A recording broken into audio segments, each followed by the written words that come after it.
Alright everybody, welcome to State of the Galaxy. This is episode 5. A lot of stuff has happened this week, so might as well get right into it.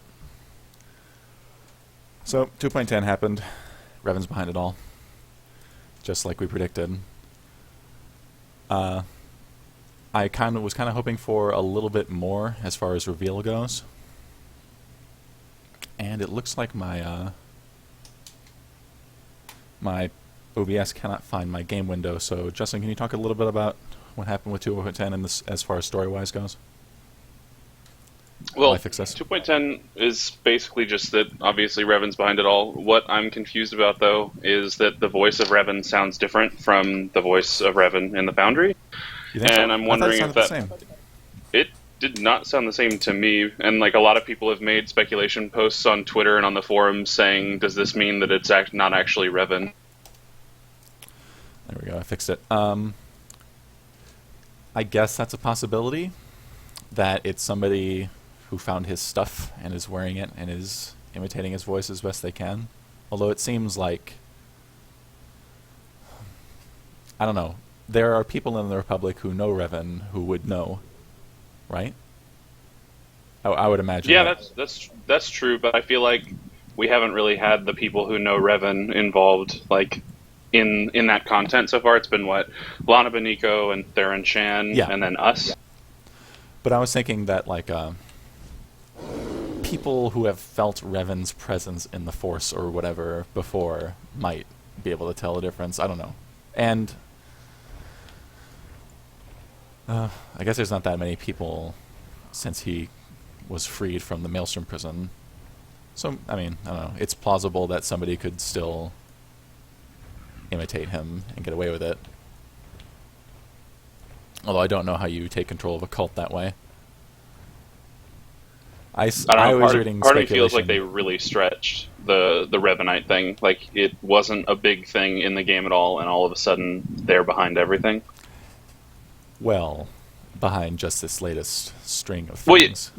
Well, yeah, obviously, but this latest string of things is going to break into what is the next expansion. So it's like, it feels like they'd better do some world building in the big expansion for what the Revanites are and like what their like purpose is beyond just what a Flashpoint cutscene tells you. To be honest with you, I'm not gonna I don't lend a lot of weight to the speculation that it's secretly not Revan. I'm pretty sure it is Revan anyway.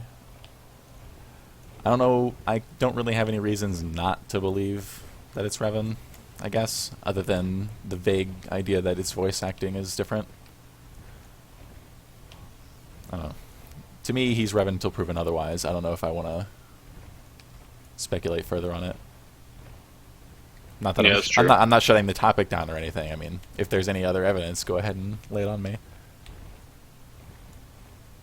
I mean, the more important thing for me on 2.10, the Flashpoint, is that, like, as a tactical, it feels like Manon was, like, better designed in terms of fights than the new one is. It was. Like, the new one has just beautiful visuals, and the music's great, and there's, like, a nostalgia moment where you enter, and there's, like, KOTOR music, and that's great, but, like, the actual boss fights themselves, like, we even tried to kill them in different ways each time we did it, and there was, like, no difference. Like, there are no mechanics you actually need to even focus on, whereas at least in the Manon Flashpoint, you had the cool grapple mechanic on the first boss, and you had to bring the other boss through the fire, and you had to avoid the water on the third. It just didn't feel like you had to do much in this one. Yeah, that's true. These, the bosses in this tactical are definitely less inspired, and honestly, just a lot more boring. Like, the Rancor knocks you back, his little handler drops fire,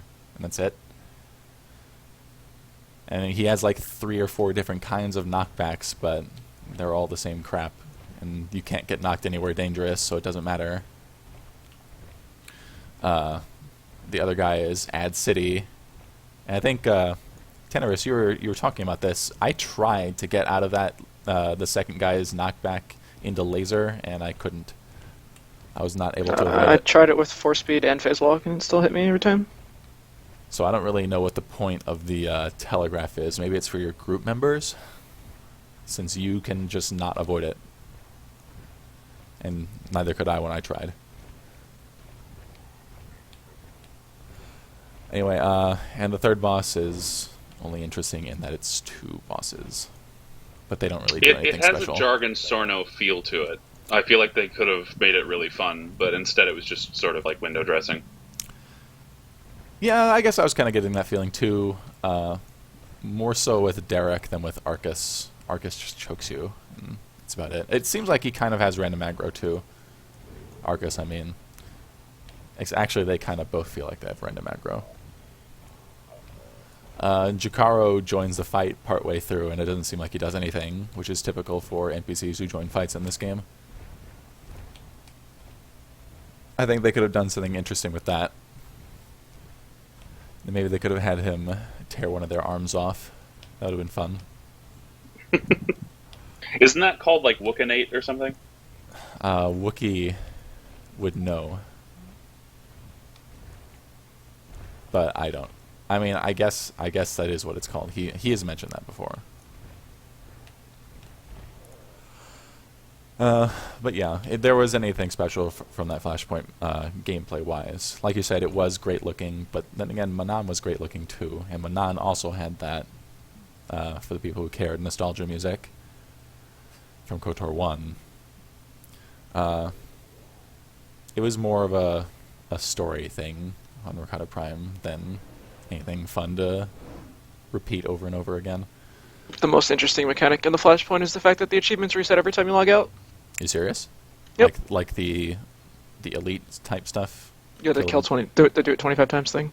Really? I Yep. did not know that. Let me check mine. But anyway, people who are looking for the big story reveal are probably very happy. But as far as people looking for new stuff to do, I mean, I'm already sick of that. So it's not really a big thing to me. It looks like mine still tracks. I've got 4 of 10. And I've No, got it look on at the 4 25 one. factors.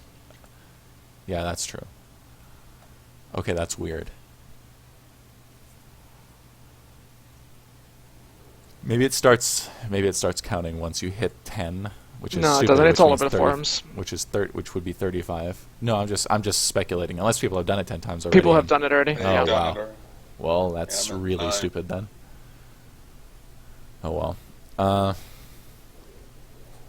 From an Imperial's perspective, to me, now that we're talking about story, it kind of strains credulity that you can't vouch for Lana Beniko's innocence on any of your characters, especially on the Warrior and the Inquisitor. I mean, when you try to do it as a bounty hunter, she says, "No, you're a hero to the Empire now, whether you like it or not," which is bizarre to me. Like, I wouldn't even think that the bounty hunter's missions are publicized. And when you do it on the agent, she says, "You can't go to anyone, not even Darth Mar." And I wanted to slap her and say, "Bitch, if there is somebody who is not a Revanite, it is Darth Mar." But no. I mean- be an interesting twist. I would not like it, because I like Darth Mar. I don't know. I'm just sitting here thinking, I'm on the goddamn Dark Council. I can do whatever the fuck I want. Yeah. Same with the Emperor's Wrath. But no. I mean, this story has a railroad to it, and you're gonna go down this path, no deviation. I don't know. I thought it was pretty weak, the reason she gave that you can't vouch for her. But that's just me. I don't know about what anybody else thought. As the Barson Thor, she's also Darren Shan is also like, you can't tell anyone, they won't believe you. Even like as a light side Barson As Thor? a full light Barson Thor. See, that's really stupid, because, like, I don't know. That's a lot of clout to throw around. But I don't know. That's it. There wasn't a lot to talk about with Rakata Prime beyond the lore, since the mechanics are so weak. People found some mouse over lore objects.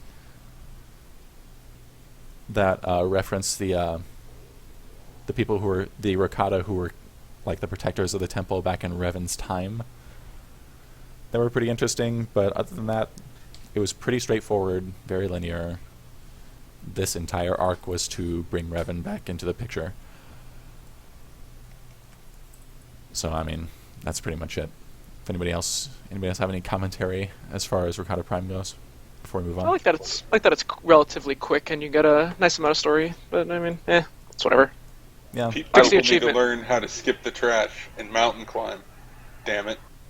I like that What? it's quick. I also get confused in that it's like this vast expanse for such a specific railroad flashpoint, where it's like, oh, you're going to go exactly along this path. And it's like, oh, but this is beautiful and everything's nice, but there's nothing secret to find, so why did you even make this little alcove over here on the right where there's nothing to do and then there's an exhaustion zone? I actually think it. To troll people who go over that. Go ahead. Tenebris? I think it's the fastest tactical so far because it did it with myself and another Shadow, and I did it pubside, and we did it in roughly 11 minutes. Oh, well, Yeah, I mean, it's with two really stealthers, quick. I bet it is fast. Yeah, all the Even other without flashpoints take longer stealthers, with you stealth. Can, No, you can skip a lot of those trash back. it feels like a longer tactical to me, but that's probably because each time I've done it, everybody's watched the cutscenes, so I'm in there for like 20 Yeah, minutes it longer sucks. than I would normally have to be. I mean, which is fine. I expect that week one. I'm not complaining. People can watch the cutscenes. That's fine.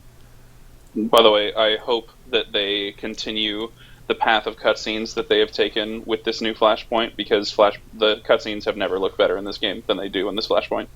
Like you're actually getting like dynamic camera angles, even when it's what would usually be a shot reverse shot in this game. Like you actually see the camera pan across as people are talking. You see shifts in perspective. It's actually interesting to look at as opposed to the norm.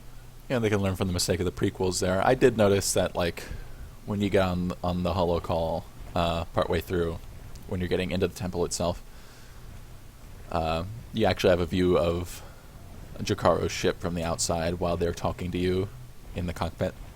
And you can see them in there. So that was, I mean, they put some work into that. Sure. She's not just on the, she and Theron are not just holograms for the entirety Yeah. of that conversation. It's better than when you're in a dialogue scene and you see a guy move his hands in the same way that everyone moves their hands over and over, and you just keep panning back to the other person. Yep. Like, it's just interesting when there's more going on. Yeah, I'll agree to that. I mean, I'm never going to watch them again Empire side, but yeah, it's good that they did that. Okay, if there's anything else on Rakata Prime, we can move on to the class changes. Alright, how about the Marauders? Talk about the Marauder changes, because they were pretty significant, sounds like. I am apparently the only person in this game that likes the Carnage changes. I hate them. In There this has game been or a in this massive guild? in this game, like, people hate the changes. There are people that are big Carnage fans that refuse to run Carnage and refuse to even play their Marauder, like the infamous keyboard ninja who wrote the combat guide on the forums. He actually is not updating the guide anymore and switched a bunch of enhancements over to his Scoundrel. There are people who love Carnage and they're like, oh, I'm not playing it anymore. Tenebris doesn't even like it anymore because you don't get double gore. I know that other people don't like it. I like it because it's more damage consistently, and I don't feel like I'm getting screwed with RNG that's not my fault. Like, that, I do enjoy that. I messed with it a little bit. I didn't mind it. I don't know. I can see why old Carnage players wouldn't enjoy it. It's just doesn't feel as rewarding in the same way. I mean, So, it's... Keyboard Ninja it's- took his ball and went home. Yes, he did. He took his ball and went home.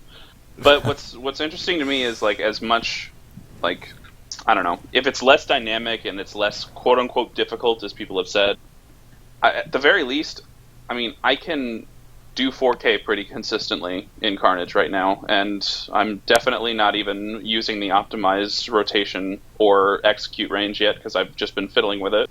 So, like, when people are actually good at the spec, it's going to be doing good damage, and it's going to be worth running. Okay. Fury and Tenebris, I assume that y'all don't like it. Hate it. No. So tell me why.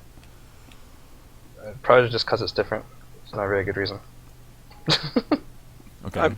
I have reasons. Like, I admit that it's a quote-unquote better spec now for PvE consistent rating or whatever, but it is no longer a tank buster in PvP because you can't have sustained gore for a long enough time to actually kill a tank.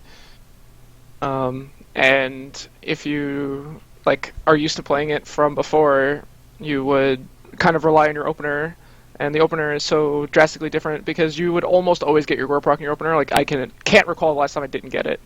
And now your big, huge, 12k opener that everyone likes to play Carnage for is gone.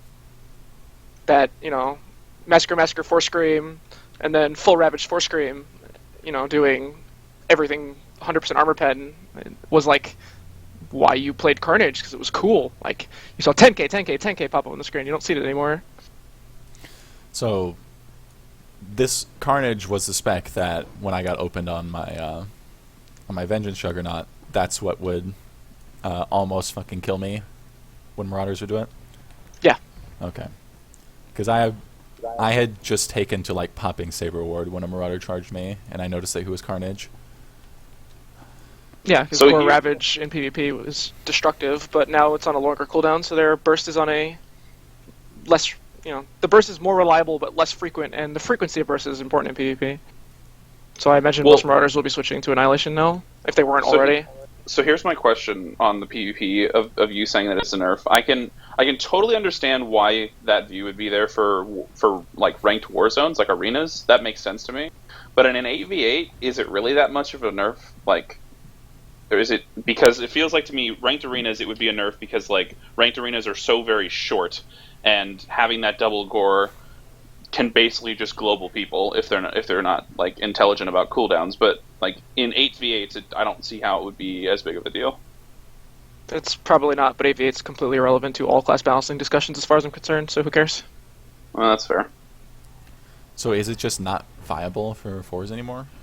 No, I'm sure it's still viable. It's just you're not going to get like a really popular force comp right now is Carnage Deception, where Carnage Marauder will leap in and open, and a Deception Sin will spike you, so you're taking increased damage while gored, and you'll just kind of melt, and the second gore, you will die within the second gore window, if played properly, no matter even if you're popping defensives. But now that you don't get that second gore, the survivability of that follow-up is probably going to be more frequent, which nerfs it? that particular comp. Isn't that better, though? I mean, it sounds like there was not a lot of counterplay to getting opened and spiked. Well, the counterplay is to get the Marauder away from you quickly. Well, no, I mean, if you're dying even with defensives up, sure. Well, it forced your teammates to peel the Marauder off of you immediately, Yeah. because you'd I be guess that's chain fair. stunned by the Assassin while the Marauder's just ravaging you into oblivion. Okay, this change also affected Annihilation a little bit. Does anybody want to talk about that? The annihilation change doesn't make sense in that it wasn't needed already. It's not. Some people are saying, "Oh, it's a massive DPS gain." It's not really a single target gain. It's just you now have to actually look at a bar to see if you're going to clip your dots. That's about it. It is helpful in multi-target fights though, because you can basically multi-dot everything with the amount of times you get a rupture reset proc. But I don't know why we got it. It wasn't needed. We're already doing very, very good damage, and it just feels like they gave it to us for a reason I don't understand. Like, maybe, I know Mace is in chat right now, and maybe he can answer it, but it just, at first, see, a lot of Annihilation people were upset when they made the original buff changes because it made the spec considerably easy to play because they lowered the amount of rage you need to use Annihilate to begin with, and that meant that you didn't really have to focus on your resources as much. And now it's like you're giving us the easier rotation, and you're handing us a quality of life change that we didn't need. It just feels like it doesn't make sense to me. Like, you're going to give one of the best specs in the game another improvement, but you're not going to give classes that need help improvement. Like, Deception needed all these changes. They didn't even give all the changes they wanted to give, but then they give us a change we didn't even ask for. That's true. And this last round of changes, they gave changes to classes that didn't really need it. And I'm talking about Marauders here. It didn't seem like they needed the change. I mean, there's some disagreement on whether or not it made it better, or whether or not it's an improvement. It didn't seem like the Marauders needed changes though. Like, I thought they were going to change operatives, for example. Yeah, they said that they said Lethality Operative was like high on their list for changes for 2.9, and then they said nothing about operative changes in 2.9. Right. Which is what's really, like, that's got me confused, to be honest. Although that maybe makes me believe that when they looked at the tree, they decided that in 3.0 they were going to drastically change it, which is why they didn't touch it. That's my assumption. Well, Lethality Operative also really isn't that bad. Well, I know, because I know Rallos did basically 4100 on Lethality pretty recently, so there's much it more is competitive. specs out there still. Well, maybe not Oh, absolutely. many, but not everyone needs to have all three of their specs viable, and it seems like for the most part the way that they're deciding which classes get that is the ones that are just more populated. Plenty of classes that have an extra spec that's useless. And by plenty, I mean one. Well, I mean, regardless of whether the change was needed, I do like the Annihilation change, though. Yeah, no, does- it's, it it's makes a straight buff. It's a fine. really, really nice change for PvP. What does it make? And forgive my questions, this is the only class I don't play. Does it make target switching easier? Much, much easier, yeah. Okay, that would be why. It also lets you pressure both the healer and the DPS that you're trying to pressure if you're playing a pressure comp much more easily. Because you can have Rupture up on multiple targets if you have good RNG, 3 or 4.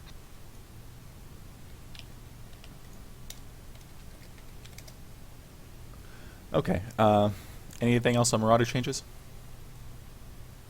Give me back double gore. I mean, that's basically it.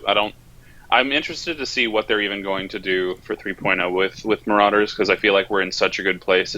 I don't really think we even need any retooling for 3.0 outside of whatever ability they give us. Okay. I'm next- just gonna say that I probably just don't like it because I've only done it like 3 times on a purse. Do you think... So I think I will like it more. okay. I just have to get used to it. We'll move on to... There were some Inquisitor changes. They were mostly Sorcerer. Or were they all Sorcerer? I don't know if they reverted Assassins got changed. Okay. Why don't you talk about Assassins? I mean, there's not a lot to say. They basically made force management easier, and they retooled discharge a little bit for Deception. Deception was apparently quote-unquote bugged, but I don't know if it was actually bugged or not. Where your 2-stack discharge was doing more damage than intended, and your 1-stack was doing less than intended. But you should never be using 1 or 2-stack discharges anyway, so I don't know. I don't see the. Is there that like as a a big change. scenario in PvP that you have to get in some bursts before heal gets off? Like that kind of thing? Could that well, I be mean, why your they burst changed is if you need emergency burst, you're mauling, because your mauls are 7k crits. But I mean, the deception changes are nice. I mean, they make force management much better. It's not quite enough to be competitive yet, but I mean, I did clear Dread Palace Nightmare with it. I passed all the DPS checks, Well, but I did that's enough not- to pass every DPS check on every fight. Yeah. It was Which- post-nerf. Well, which- I guess it's all the same. And you also DPS have checks good are the same, DPS sure. though. Yeah, but you're getting more DPS from the healers. Well, I'm saying my personal numbers were enough to pass every DPS check I checked after the raid. They were just barely enough, but they were enough.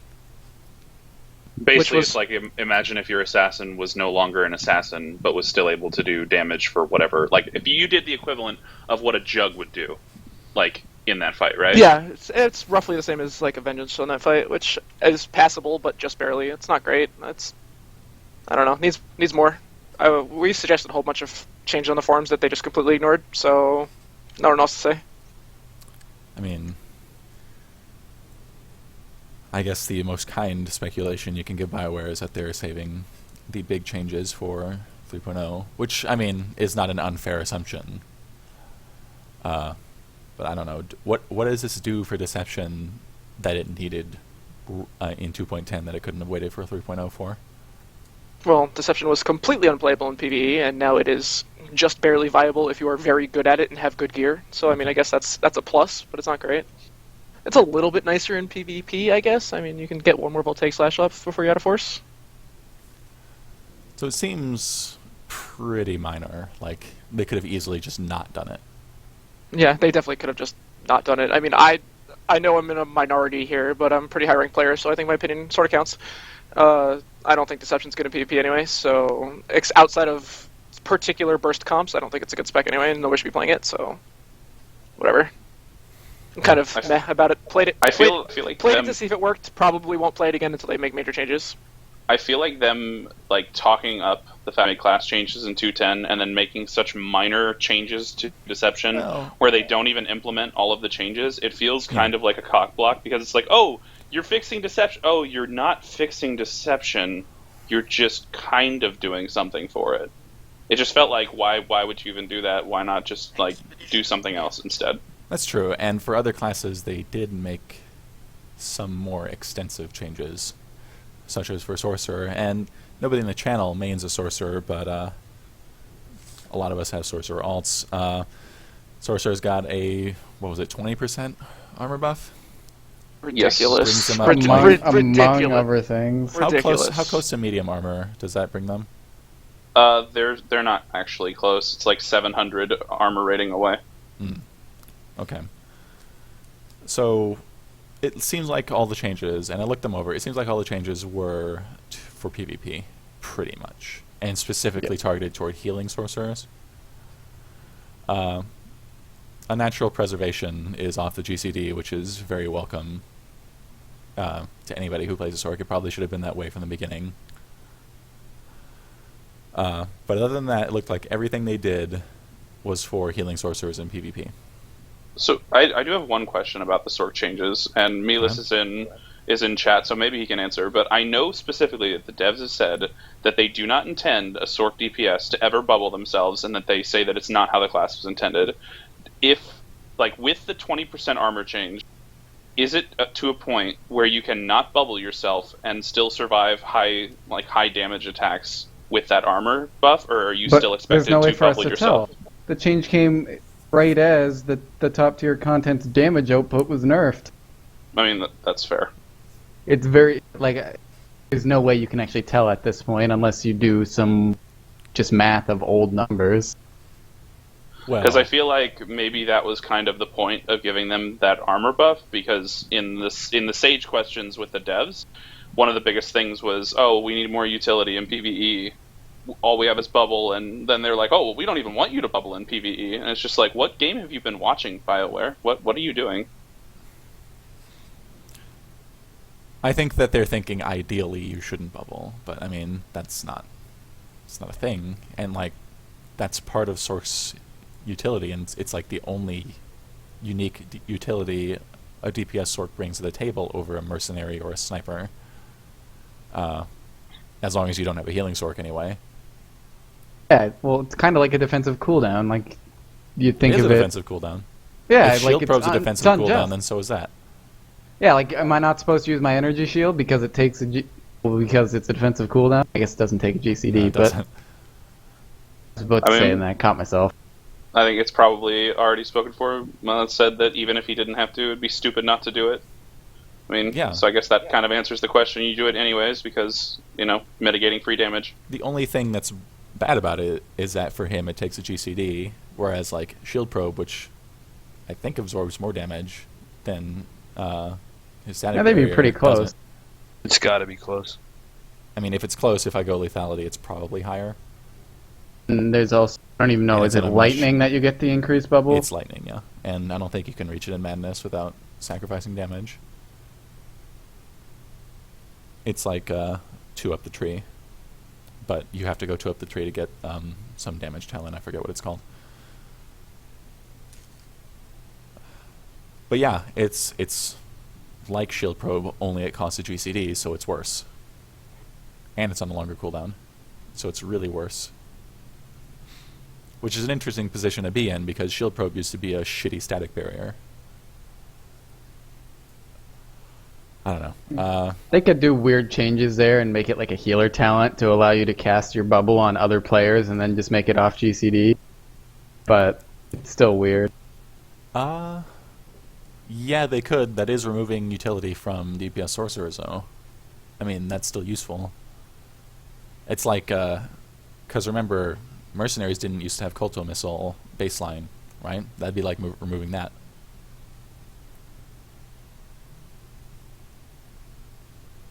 Anyway, the other changes were stuff like giving healing sorcerers a hindered effect, so that people can't charge them after.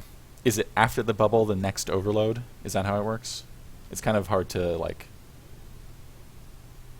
parse the I words. believe it's any overload that you use. Really? How long is the hindered effect? 4 seconds. Okay, so it's I'd like to point out that Sorks are very popular right now. They're very strong from all these changes too. No, I Can't have fucking noticed. kill them. I've seen more Sork healers queuing than Mercs or operative in the past 2 days. Significantly more. Oh yeah. They're I'd very say- difficult to I'd say heal. about It as feels many like as they those can combined. always force speed, whatever. It's very unenjoyable. And then God Bubble. Okay. Anything more on Inquisitor changes overall? Somehow Dark Maul is still in the game, and no one knows how. How to get rid of it? Move low slash up the tree. Is that the only thing that makes it viable? Just it being so low? Low slash up the tree, duplicity up the tree. I don't know. Either or both would be fine. Well, that's the kind of thing, like, they won't break hybrid sniper because, what is it? If they moved Cull or Corrosive Grenade or stuff like cluster bombs or something like that, they could break hybrid sniper, and they won't do it. And my speculation is because it would make leveling as engineering or lethality a huge pain in the ass. Is that kind of thing for low slash in Deception? I don't know. It's like a mid-tier talent, so I don't know. I don't think it's a big deal. It's low slash is not very. It's not a cookie cutter for leveling as an assassin. I feel You can use it, but you can easily not use it. I feel like they seem very reluctant to move active abilities around on the tree. If anybody follows my meaning, like they will not move diversion up the tree even though it's a whatever talent. It seems like they want those abilities to be there, even though every tree does not have an active ability at the same tier. I mean, most of them are pretty uniform, but some trees are missing. Like, I think Pyro is missing the second one, right? Yep. The one that's partway up. Yeah, you get one second from the top, but it's not an ability or anything. It's just like a passive, but you don't have the middle one. Yeah. Most trees have color. 3 active abilities. Pyro has 2. I'm sure there are some others that I can't think of that have 2. Oh, AP only has 2 as well. Madness also has 2. Deception has 1 in a stance. Yeah, it's hard to count stances as. I mean, I guess Well, it's technically technically it is. 2, I guess. But yeah, I think that they won't do that because they're like, for whatever reason, they never move active abilities. I don't think I've ever seen them move. They've moved passives, like Vital Regulators didn't used to be at the bottom of the tree. I think they did that midway through this expansion. I'm not sure. My thought on the hybrid thing, like with why Dark Maul is still a thing, why is hybrid Sin Tank still a thing, why is hybrid PT? I'm wondering if it's just easier for them to kill it in the expansion by reworking all of the trees already than to like actively make decisions to try and rework it. Because I know that some of them are obvious changes, like when Dot Smash was alive forever and it was like all you have to do is bind Deadly Saber to Juyo. But like I know some of the hybrids changing certain things would make it more difficult for for the main specs to do the same damage, I guess. I don't know. I don't know why. I think I know why hybrid sniper is still a thing, and it's because lethality and marksman can still do more damage, so there's no reason for them to care about that hybrid. Yeah, hybrid is situational. Like, it's what you want to go for AoE when you don't want to go engineering. Basically. It feels like hybrid is like a hybrid version of an emergent solution, whereas like some other hybrids are not emergent solutions, they are just better specs. And Yes. I just think that's when they need to be stopped, when they are inarguably better specs. Alright, let me talk about the sniper changes a little bit. I've got the engineering tree up right now. They made a few changes, but in my opinion, they kind of missed the mark with the scatter bomb change. They made it so that it can only trigger on or rather, one target can only get damaged by 2 scatter bombs total per cast. The problem is they also buff the damage of every scatter bomb by, I think it was 50%, which means that I did a hammer station earlier, and I saw a scatter bomb crit of about 8,300, which means it's still viable to use, especially on a boss big enough to get hit by 2 of them, or a boss against the wall. Like, that is free damage, and it's significant free damage that you're leaving on the table if you don't use it. And I'm pretty sure they didn't want you using scatter bombs on a single target anymore, but in my opinion, they failed. Now, roll bang was already broken when they made it so that you couldn't roll in place, like I'm trying it right now, and it sends you forward. So that's not the issue. You're not going to get like as insane numbers as you did before, since you can only hit a target with 2 and you can't roll bang. But I still think it's worth your while to get in there and roll it. Other than that, there are some decent quality of life changes. I don't necessarily think that engineering got a damage buff. Like, all things considered, with rollbang being what it was before, I think it's a net damage nerf. It's not much of one, and if you don't play engineering the way it used to be played, then you're probably going to see a damage increase. Especially since explosive probe is on such a shorter cooldown. So yeah, I mean, playing traditionally, it's a damage buff, and it's also easier to play. It's also easier to manage your energy.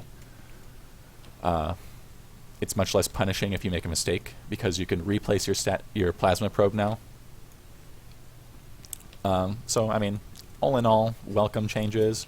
I don't like that it's a net damage nerf. I do like that it's easier to play, and it's a lot less clunky. A lot of y'all play snipers. I don't know how many of y'all have tried engineering. Y'all have any opinions on this? I don't play a whole lot of engineering myself, but I like to do it every once in a while. I'm not allowed to talk about snipers. I'm the world's worst sniper. You're gonna make back crying stream if you start talking about snipers. That's why dude. I'm not talking about it. I've never played engineering. I know Snicker's in the chat, so if he wants to comment, he's certainly welcome to, and I'll read it out loud. But, I mean, that's what I think about what they changed. Like I said, they missed the mark if they wanted people to not roll at things. Well, I think they want people to. What's that? I think they want people to, or they wouldn't have the ability in the game. Well, I don't think they want people to roll at single targets. I'm pretty sure it's for AoE. Just so Similar to people how Orbital used to be. yeah. I always assumed the intention was to roll in and then roll out with the double roll. Yeah. But rolls on... It does so much damage that you may as well stay in. That's the problem. Like, engineering is, if you want to play ideally, is still an AoE spec.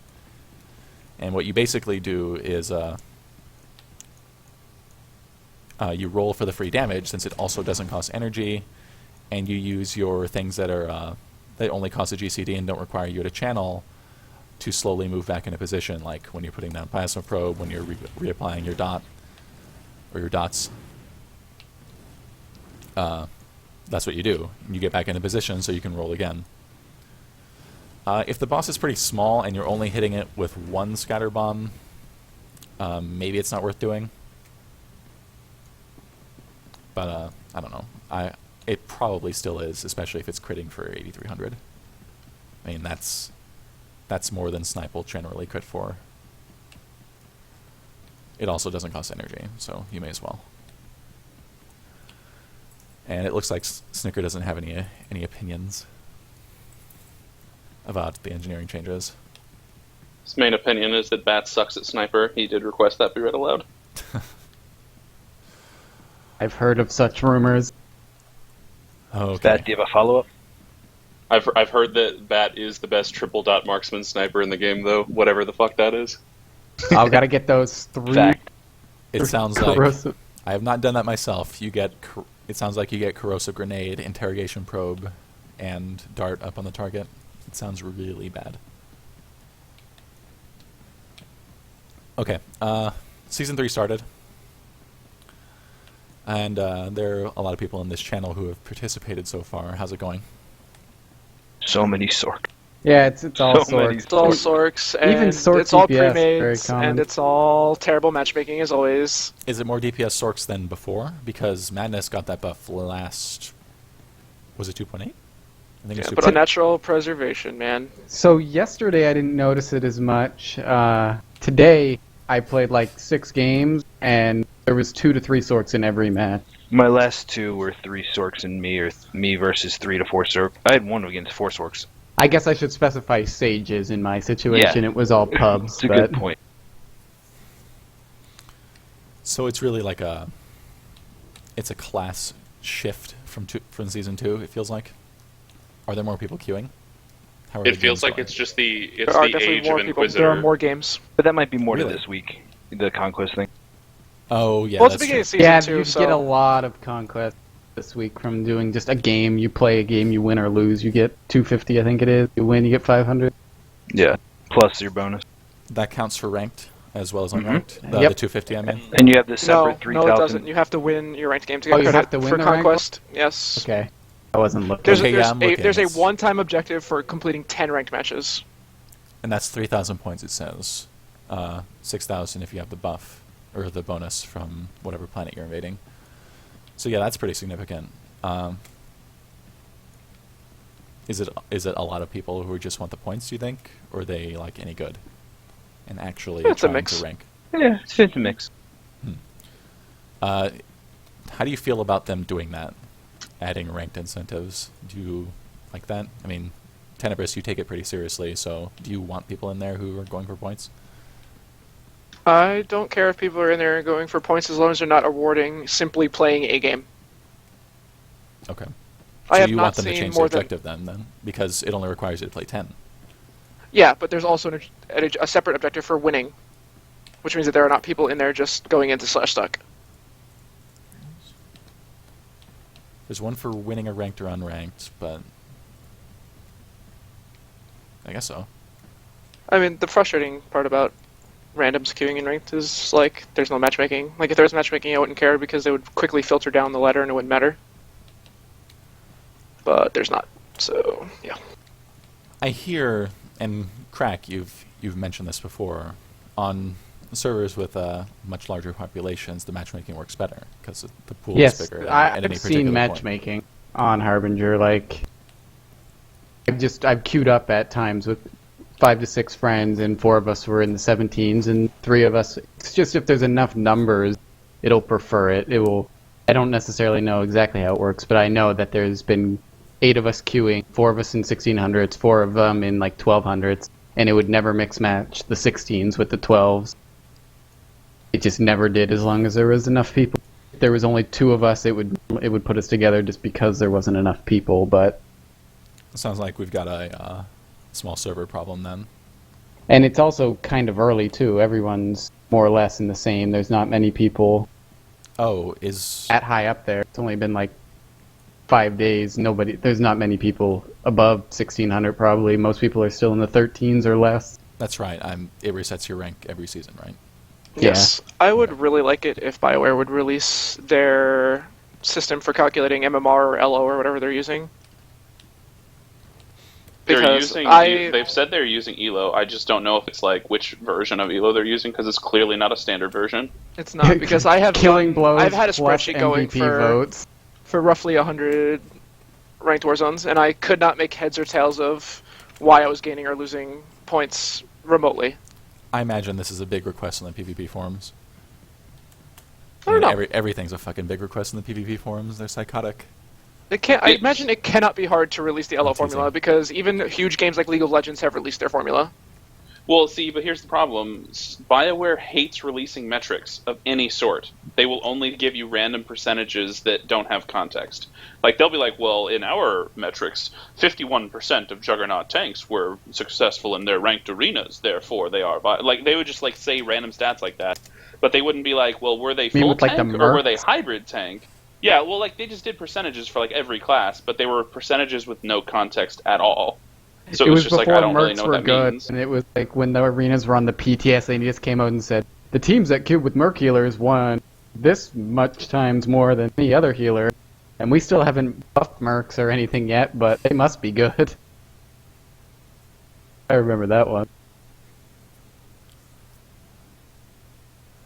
I don't think a math formula is a metric, though. Like, it cannot be difficult to release that. I mean, we all know, well, anyone who understands matchmaking anyway knows what the basic Elo formula is, so just giving us their variables can't be difficult.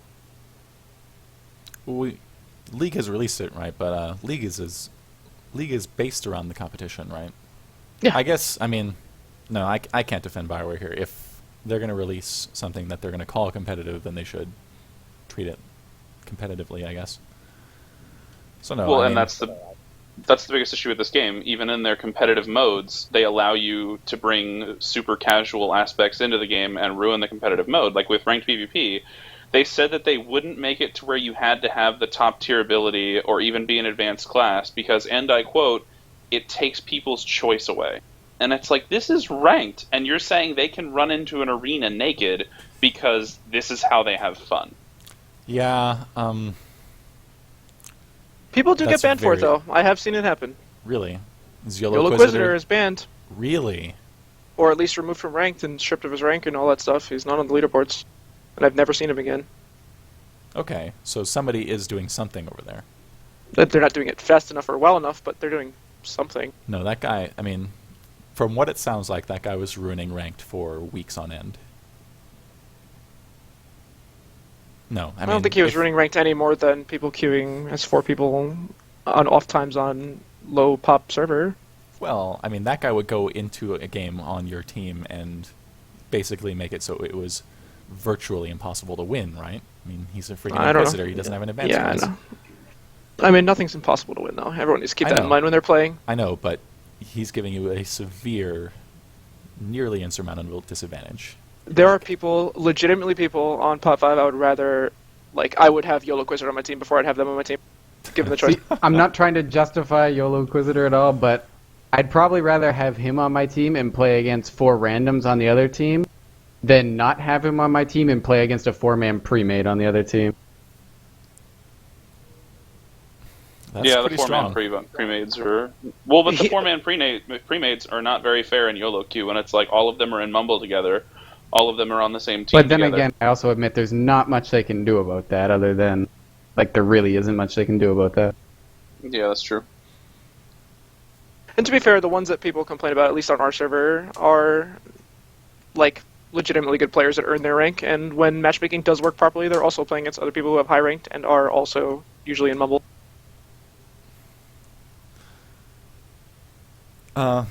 Speaking as to what Bioware should do, I mean, they should not let you queue unless you meet certain conditions.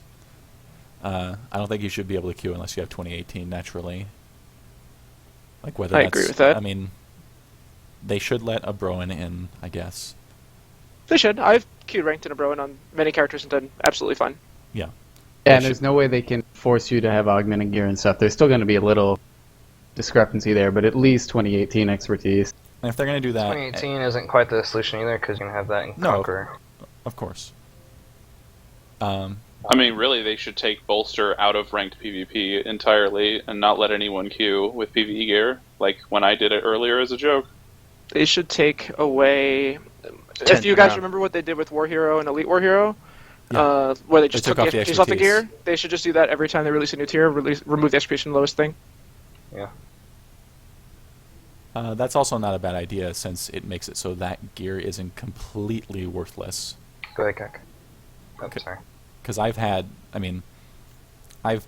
dabbled PvP on some alts there, and gotten Conqueror or whatever on them, and when the new stuff came out, it got made useless, and I had to like throw it away, because you can't upgrade it, and you can't wear it because your stats are going to be worse. You're better off wearing PvE gear, or nothing. Yep, you are better off wearing PvP gear than you are wearing Conqueror, unless you're wearing like 186s.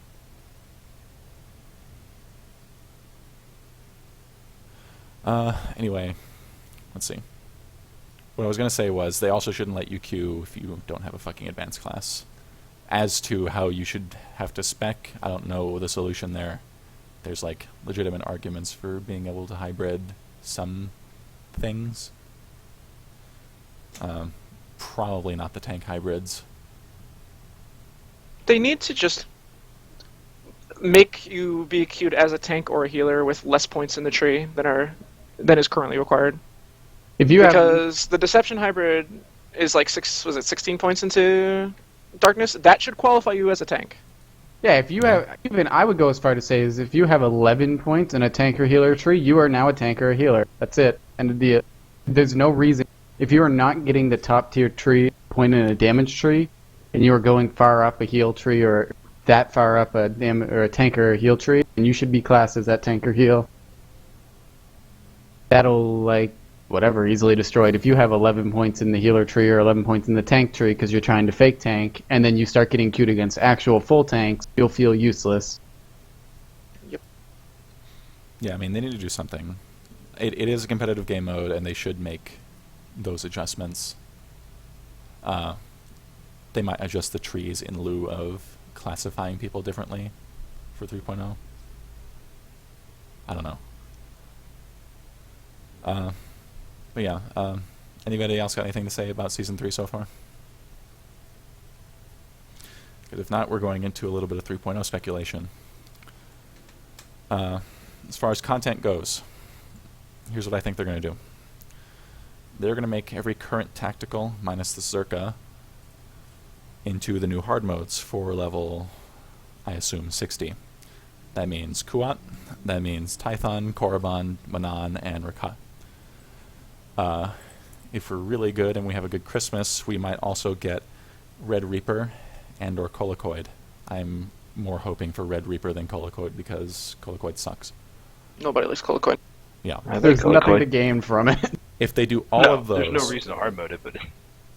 If they do all of those, that is 7 hard modes for level 60. And based on their past behavior of bringing up old instances, making them harder and calling that content, that's probably what they're going to do. That would bother me, though, because I feel like them having quote-unquote 7 hard modes, that would be a reason for them to be like, oh, we have all this content here. We've got 1 operation. We've got 2 new flashpoints, and we've got 7 hard modes. Like, it feels like the 7 hard modes would be a way for them to bolster how much content they actually say that they have in the new expansion, and I'm just not interested in playing. Like, honestly, the Red Reaper one I'd be interested in. I'm not really interested in tacticals being hard modes, because how the hell are you going to make Kuat hard? How do you do that? That's a good point. 10 Like times what? the damage. Like what? You're gonna make? Do you make all of the trash packs have the same number of like interrupted stuff that you have to do as in like Dread Palace, where you have to interrupt everything? Like, No. It's gonna be like a hard mode is now. It's not gonna be. They're not gonna adjust the trash. They're gonna adjust the bosses. There's probably gonna be a boss per wing that you have to do in Kuat, for example. I mean, that's what I think they're gonna do. The trash is whatever. I mean, they are going to adjust the trash such that you need a tank and a healer, I'm sure. You're not going to be able to solo fucking trash packs anymore. Not right off the bat anyway, unless you're a really good solo class. Unless they plan on making a bunch of new flashpoints, I at least hope they do bolster some other ones. I really don't care which one specifically, but there's got to be something to do. And my speculation is more optimistic than their track record would lead you to believe. Because for Hut Cartel, we had Hammer Station, Aethys, Mandalorian Raiders, and Katamimu. That's 4. Even if you leave out Red Reaper and Colicoid, that's still 5 tacticals into hard modes that I was just thinking about. I don't see Quack getting turned into a hard mode, but I can see the other 4. Yeah, I'm not seeing them turning a tactical into a hard mode. They've already said that they plan on doing hard modes for tacticals, so that's already pretty much a thing. I missed Yeah. that. Kuat would be harder than the others, sure, because of the way it's Tactical structured. operation. No, I hope not. Anyway, If tactical operations are a thing, I'm not playing this game anymore. like I said earlier, Oh god. it is more optimistic than what we got for Rise of the Hut Cartel, because we got what? We got those 4 hard modes, then we got a 1 new operation, which was pretty extensive, and then we got the last operation we got at level 50 bumped up to 55. And that was like the extent of the group PvE content that we got in new expansion. A lot of people have been speculating that Palace will get moved up to level 60, and I don't think it's going God, to I hope happen not. because I hope I not. don't think it will I don't either. think it I will. hope it's EC. I don't think it will get moved up to 60, if only because it doesn't They should make let us sense do to a move up fan one and not poll. the other. It doesn't make sense to do one and not the other. No, I completely disagree. I hope no content is moved up. They As far will. as- I as agree. far as- They're no, gonna no, no, move no, one no, op no. up. They better not move any ops up, They will. because that'll be shitty, and it's getting old. They're going Nobody. to. It's free content. No, but see, DF and DP moving up to 60, like, you either move up both or you move up none, because it does not make sense to move up one and not the other. Because it's 5 bosses, It they would share a ruin loot a weird- table, and yeah. the story is shared. You Yeah, I was gonna say literally the story can't would be do one and fucked. not the other. Also, So, like, when they say, let's do DP, it's like, okay, so you're going to do DF as well? Because it's not happening one without the other. Justin, the other point you're making, and I agree with you, if they do it, it will not be Oricon. The reason they're not going to do it is because we are about to have spent a fucking year in there as of October 1st. They're not going to do it. That's suicide. The only one where it would make any sense at all would be if they went and made like EC a here, do this for fun. It's not required. It's not story, but we just made it exceptionally hard again. Yeah, That'd be I'd the only one that would understand it. make Like sense. to go back to the Hut Cartel, like if they brought up an old one like EC for say, but even the hard mode of EC only dropped the equivalent of 69 or whatever it was gear. It didn't drop actual top tier 72. It was something else to do, maybe slightly difficult, slightly scaled, but wasn't considered top tier again. Also, I don't want them to move an old op to level 60 because it would be another situation where BioWare is getting lazy as hell with their loot table. They're going to, though. They're going to move one I up. don't It's think free they- content. I don't think they will. I don't think it's TFB free Shouldn't content. it shouldn't No. be free TFB content? felt like an exception because it was out for such a short period of time before the level cap increase. I'm gonna be optimistic here and hope that they don't. Maybe they'll just I'll- do Super Duper Nightmare Foundry. Like, Super Nightmare mode. Well, Attack like, the I resin think, all you want.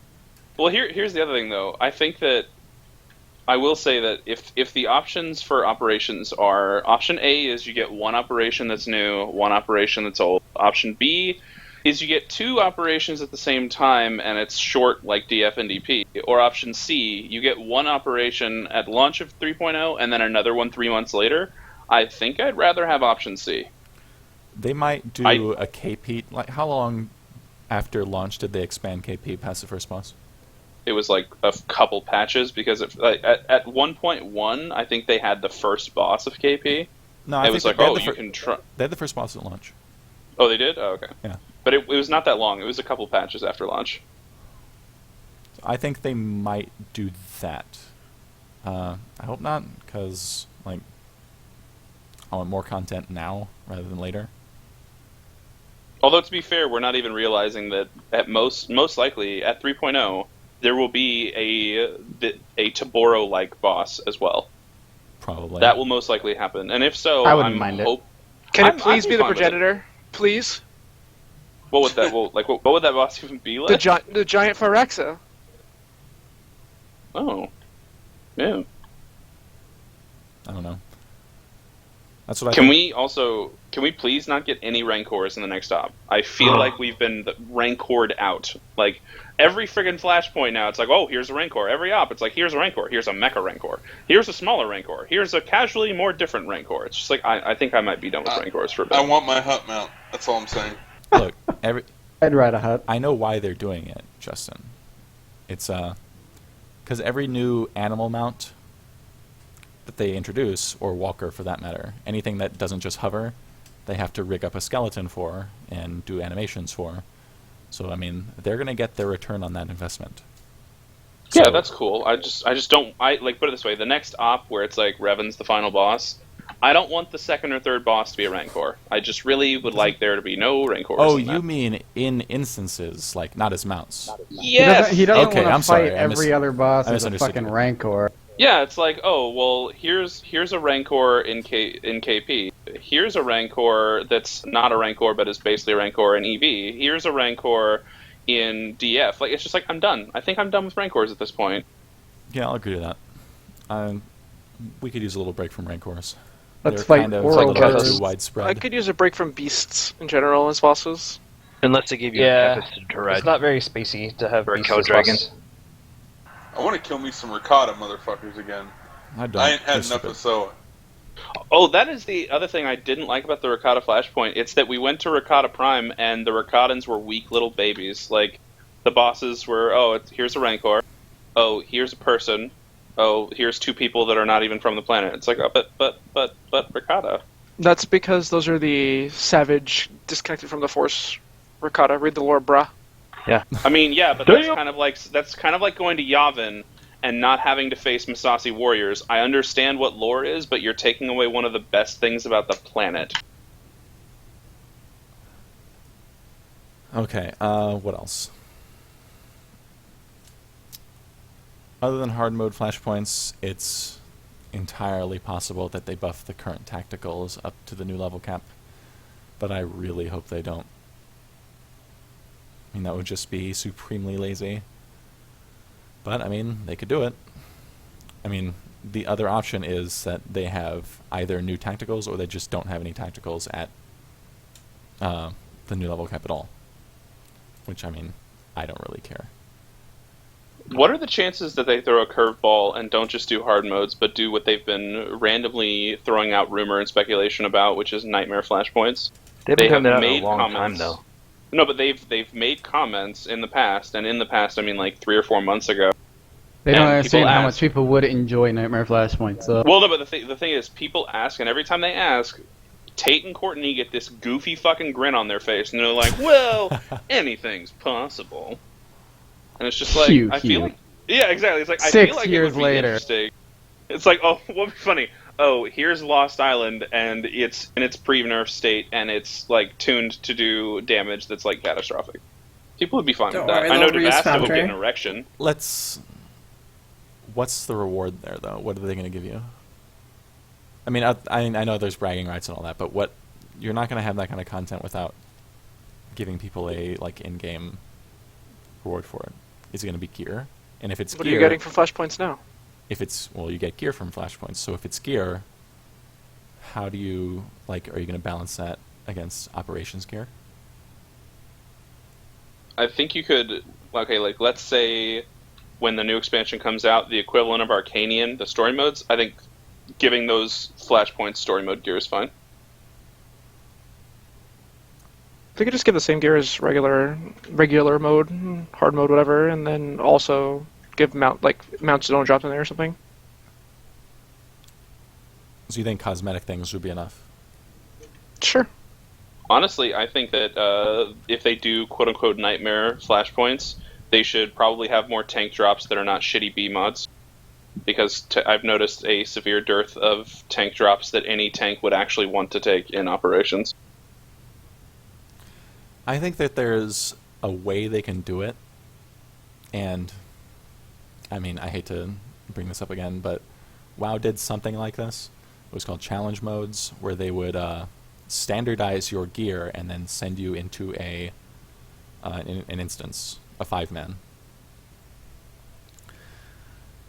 And the goal there was to clear it as fast as possible, and you got cosmetic stuff for it. So something similar to that, I think, could be a good Nightmare Flashpoint system. They could probably tune the bolster system to achieve something similar. Yeah, but So then they'd no matter actually what have to have gear you go bolster with. work. I mean, I don't know why. See, this is the weird thing for me.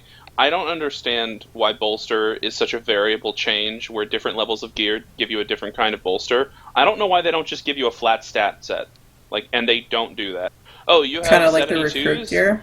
Yeah, it's like, oh, here... Well, no, not recruit gear. Like, any bolster should give you the exact same numbers. Not like, oh, you have 72s, you now have 1154, expertise. Oh, you have Dreadmaster. Oh, you have 10 to... no, it should be the same. You should have the same stats. well, Bolster should not give you BIS, but it definitely also shouldn't give you, random variations. And if I go into a group finder story mode, the bolster they do doesn't even make sense.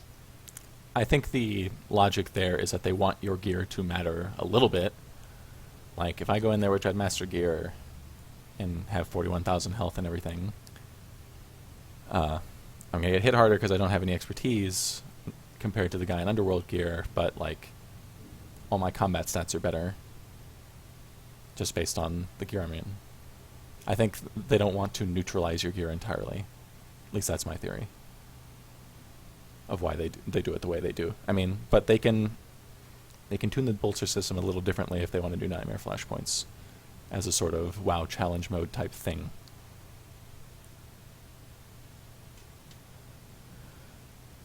Okay, that's what I think they're doing as far as PvE content. Anybody else have any ideas?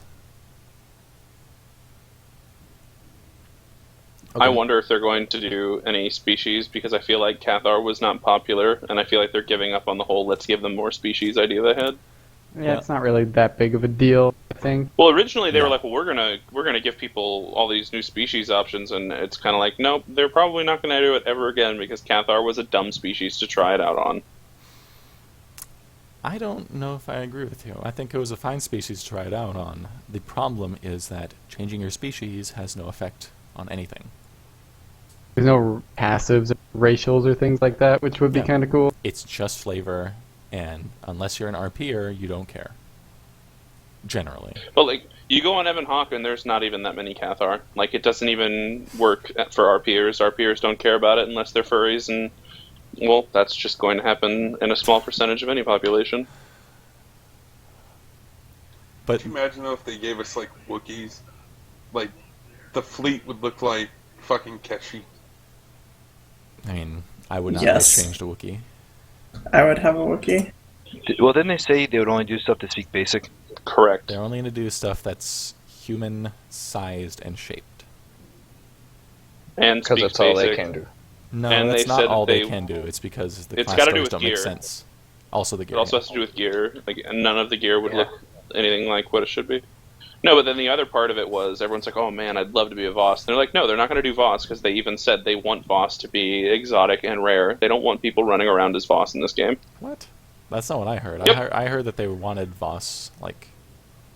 No, they said as a As a new species. The devs originally, like, it may be different now, but they said at one point when they were talking about species that Voss wouldn't be on the table because they wanted Voss to be something interesting and rare. Like, when you encounter them on Voss, you want it to be like, oh, this is something I haven't seen before, as opposed to, oh, I've seen 30 of these people on my starter planet. Yeah, but at this point in the game, everyone's seen them except for the small population of new players.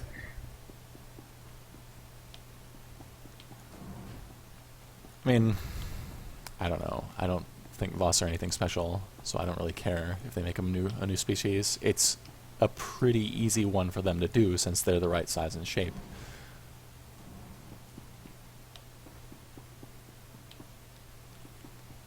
I would love Voss. But why? What would it change about your playing experience Because that new? she's This weird. is what I. She chooses Twi'leks. This is like a pet peeve of mine from way back in the WoW days. Like, people got excited about new species coming out that you could play as, and I'm like, and that in that game racials mattered, but my question was always why. It doesn't change your Well, gameplay experience. In League, Because people RP give a nerd. in League, people give a shit about using skins of characters they've been playing for a year and a half. Yeah, but that's the only thing you see. In games like this and in WoW, you see your gear more, and your species doesn't play any role in that. Yeah. It's like, League is kind of simple in that aspect, Justin. You put a skin on it, literally just changes the way you look, all your abilities. It changes everything about the gameplay experience. Even not everything with the gameplay experience, but it is kind of significant Yeah. from a visual standpoint. The reason I got upset with these people is that, like, they would want these things over other features that were, like, actually interesting, like more interesting class changes, or like with WoW, new classes. Like, in my opinion, adding Death Knights did more than adding any number of species to the game. And, like, adding a new class in this game, which I don't think is going to happen, but it would add way more to the game than even adding Wookiees or playable Hutts, as much as I want to be a playable Hutt.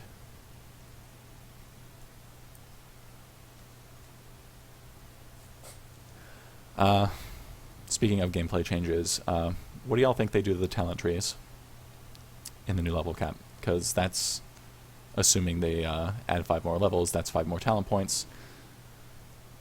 Do they do what they did last time and add points to the middle of the tree? Or do they actually take the chance of adding a new top tier? Depends on how they want to do it. Like if they plan on adding another ability at level 56, say, like they did at level 51, then they'll probably just add more middle points in the tree. But I think they'll do one or the other. You'll get a new ability, whether it be in the tree or just at level 56. I don't know if it really make that big of a difference. I feel like they may, and maybe they won't do this, but I think it'd be interesting if they did it based on what kind of a class you were. Like, I'd be interested to see tanks get a top tier ability. Do be interested to see healers get something in the middle of their tree. And then I don't really think that new abilities are needed for DPS. I think that they're gonna do what they sort of foreshadowed by saying that they were going to give all classes some sort of raid utility. And I feel like DPS classes could just end up getting a raid utility ability as opposed to an actual capstone DPS ability. What Ted and I talked about a while ago, I think would be fun, where they remove a pretty solid ability for each class and give them something completely new. Do you guys have any examples? Get rid of Missile Blast and give me something useful. Oh, come on. No, but like get rid of E-scan and give me something else. Get rid of What would you healing want? scanning. What would you I don't want know. instead of E-scan? Because Just- last time I challenged you about this I talent love being... E-scan. I That's my challenged you point. about this talent being boring, and you defended it, so... That's my point. They get rid of series of shots and give you something else. Just something that would fundamentally change how that class would work. I would like them to take Massacre out of Carnage and give me something that makes the rotation more than just spamming Massacre between gore windows. I'd love that. Would you rather spam Vicious Slash with the more No, I'd retarded rather animation? I would rather there be in the 3 globals between a gore window. I would rather there be 3 different abilities used and have there be some sort of priority where it's not difficult, quote unquote. I don't want them to change what they've already changed again and again, but it's just like I don't like some of these like when you're an Arsenal Merc, you really want a Tracer like all day every day. Like you just want to use like 2 abilities like all day forever. Like I don't know I really. do. Hey! Oh, you could use Take- take Power it- Shot take if it- you're so inclined. Take a step back. Challenge Pyro, because Pyro is, in my opinion, the most boring spec in the game for either Well, PT or Merc. Pyro has another problem though. Pyro There are Merc, no abilities for it. The problem with Pyro Merc isn't just that it's boring. It's that half the time to do maximum DPS, you let your dots fall off on purpose. Yeah, it's retarded. That's what's dumb to me. It's like I wish the devs would But I say thought whether or about not this it's. for a while. I Why wish that that worked. I would understand. Like I want to know when they made that spec for 2.0.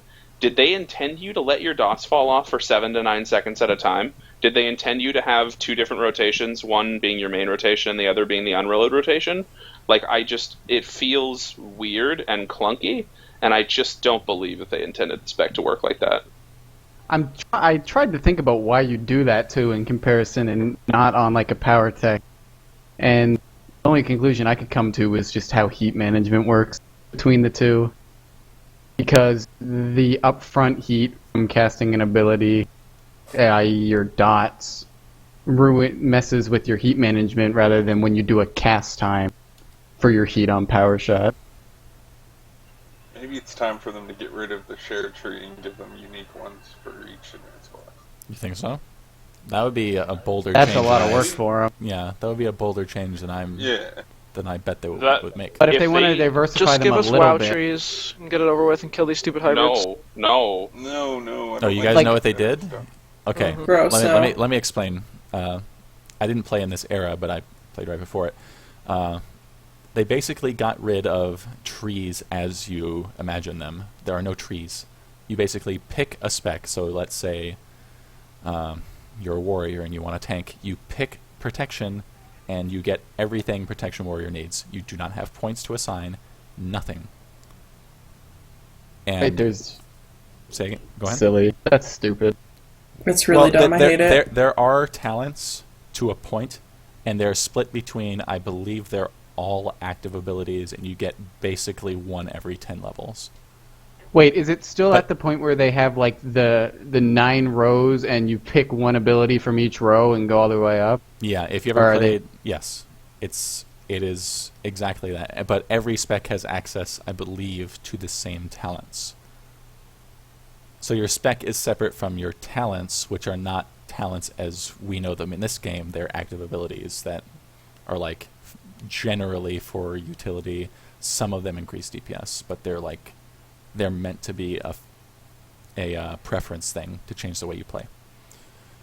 And then, as for Dom's point about actually having each individual's like specialization of an advanced class have their own tree where you don't put points in anything else, that'd be interesting and fun. And it would definitely get rid of hybrids. The only thing is, if you do that, you then have to worry about balancing far more on anything else, because you'd have to change your gearing for every single specialization. Because it's not like, oh, well, I can take the accuracy bonus in the middle tree. It's like, no, like, your class is different now because the two trees do not even interact with one another. You can't take the first row ability. So it's Basically like how you'd it have was. to Yeah, trust them. you did misunderstand. trust them. You did misunderstand Dom. He was saying that, like, for example, you take away lethality from either operative or sniper, and you replace it with something completely unique. See, I was gonna say Yeah. maybe they add that new ability in there somewhere, and they give Merc something different than power attacks. Like they don't give us both thermal detonator per se, but a new ability. Yeah. Maybe they diversify it a little bit, but they don't completely trash the spec on one class. Yeah, I Or think. like you take cull away from operatives or something and give them something else. Yeah, I think there's probably more chance of them doing something like that than scrapping a tree for an entire class. Because, I mean, every tree has its fans. I mean, just ask concealment operatives for the longest time, even when their spec was trash. So I don't think they get rid of them. They get rid of any trees. I like what looks like WoW did. And that calculator, Justin, or not, crack linked. Like, it's okay. I understand it, but I don't know. What if are I you meaning agree. where they like force you to put a certain amount of points in the one tree and then you can only No, put they don't in do like that anymore. Works. That's long gone. Oh, okay. Click Because the I calculator hated links. that. There are no That looks trees, pretty Fuchsia. cool. There are no trees. You select your spec per se, and it gives you most of the major abilities for it, and then you choose between 6 kind of utility-based things, or well, 3 6 total. individual rows of 3.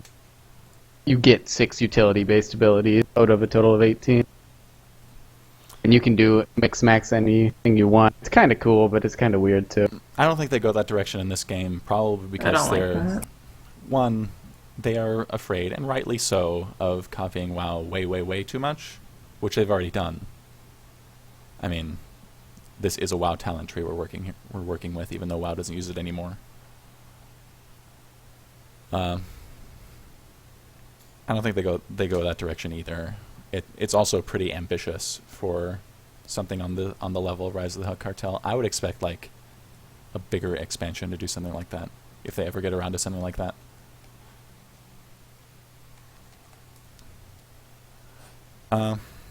Okay. I think the talent discussion was the last thing I had. I did want to ask y'all, how do y'all feel about your top tier talents in general? Meh. Depends on the Paratech tree. ones are good. The Paratech Yeah, it does ones depend seem on to the be class. good all around. I A like lot of mine. them could be better. I love E-Scan. Really, Crack? Because I think Heat Blast is boring. Like, yeah, it's okay, I guess. It's lackluster in its like shining abilities, but whatever. I don't think it sucks by any means or is underpowered. It does its job pretty well. They should totally make Immolate do 200% more damage than it already does, though, and then maybe make AP good. I think for Marauders, Annihilate's amazing. I think that Carnage, if I was being honest with you, instead of having Massacre be at the top of Carnage, I'd have Gore at the top of Carnage and have Massacre where Gore is at currently. Like, because leveling in Carnage is basically stupid and pointless until you even get Massacre, and you get it so late. And Gore is basically pointless without Massacre, in my opinion. So it's just So, I don't would see the point. you call Gore cookie cutter of Carnage or Massacre? What do you mean by cookie cutter? The ability that your spec revolves around. I mean, your Gore. spec revolves around Gore. Like your spec does not like your spec revolves around Massacre in that you use Massacre a stupid amount of times, but if you don't have Gore in the spec, Carnage is not Carnage. Yeah, Massacre is just the ability you spam when you're not doing other things. Makes more sense to get familiar with Gore than Makes sure than that's how your Massacre. farm proc a lot more. My problem with the top tier talents as they are right now is that they're, for the most part, at least for Sniper, they're just like generally boring rotational abilities. And that, Sniper ones are kind of lame. like, Sniper Volley, I'm not saying it's bad, it's really good, and you use it in your rotation, but it's not interesting. Same with Weakening Blast. Weakening Blast. Plasma Probe is a little more interesting in that it's like it has more effects than just makes you do more damage. But I mean, when we're talking about Plasma Probe being interesting in comparison to something, we've got like a serious problem. I think generally talents in this game are kind of boring. And, Assassin Shadow top tiers are cool. What's the Creeping Terror Deception is top tier? cool. Wither's cool. Voltaic Slash is cool, and Creeping Terror is cool. I mean, Creeping Terror is just like a dot. It's a root. Yeah. So Lets you I mean, Plasma creep up Probe on is a your target snare. as an assassin. It's kind of cool. I don't know. Tenorus, didn't you want Shadow Strike for Assassins? I would love Shadow Or Step. Yeah. I would love Shadow Step for Deception Sense. Oh See, my god. that would be I'd interesting. take it. I'd take it. It's cool. I would I play this in think if that- that was the case. I think it'd be cool if operatives, like when they have aggro on things and can't backstab, it'd be nice if they could use an ability that immediately like teleports them to the back of a target. That'd be cool. I think what they should do, to bring it back, they should add to the top of the tree, and I think Devasta typed this into Mumble chat, since he can't talk, add key utility at the top. I think they should add utility abilities to the tops of trees. Stuff like a Shadow Step for, say, Deception, and things like that. Yeah, I'd take a Gap Closer too on my PT. It's not Like a Hey. disengage for Merc. Operatives need Shiver is that rogue ability. The one that redirects threat. Yeah, and increases damage or whatever. Crack, I think giving AP a gap closer makes sense. I don't think giving Pyro a gap closer makes sense. why we can both rapid shots. It's not like I do anything Yeah, more. the only AP thing also is runs faster. you're doing literally almost 1,000 more damage than Tactics though. So it's like the fact that you don't have a gap closer. Oh well, my but that's god! that's going towards the fact that you just need to do a little bit of damage buffing in AP.